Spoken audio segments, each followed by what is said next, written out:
네, 어제 일본의 코로나19 하루 신규 확진자가 8만 명을 넘어서면서 4일 연속 최다를 기록했습니다. 하지만 미국의 경우 80만 명 선까지 올라갔던 하루 평균 신규 확진자 수가 50만 명대로 내려오며 확연한 감소세를 보이고 있습니다.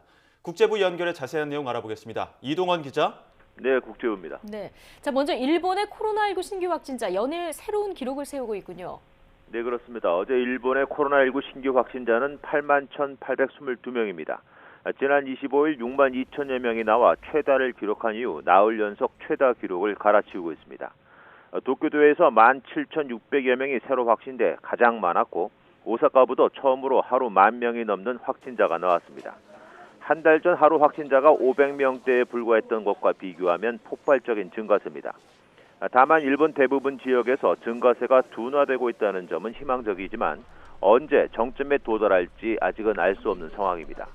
오미시게루 일본 정부 코로나19 대책분과위원회 회장은 어제 일본 의회에서 1, 2주 안에 오미크론 변이 확산이 정점에 도달할 것이라고 말하기는 어렵다고 말했습니다. 네, 확진자가 계속 늘어나는데도 일본 정부 밀접 접촉자의 자가격리 기간을 단축하기로 했죠. 네, 기시다 후미오 일본 총리는 어제 밀접 접촉자의 격리 기간을 현재 10일에서 7일로 단축하겠다고 밝혔습니다.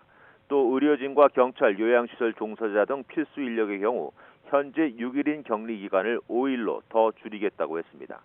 일본 정부가 지난 14일이던 밀접 접촉자 격리 기간을 10일로 줄인 데 이어 또다시 7일로 더 줄인 것인데요.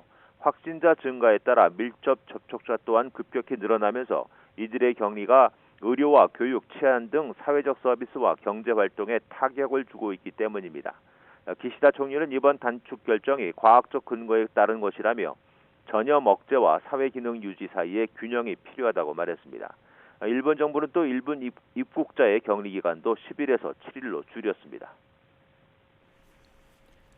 네, 자 반면에 미국의 경우에는 지금 신규 확진자 수가 크게 줄어드는 추세라고요. 네, 뉴욕타임스는 현지 시각 27일 기준 미국의 7일간 하루 평균 신규 코로나19 확진자가 58만 9천여 명이라고 전했습니다.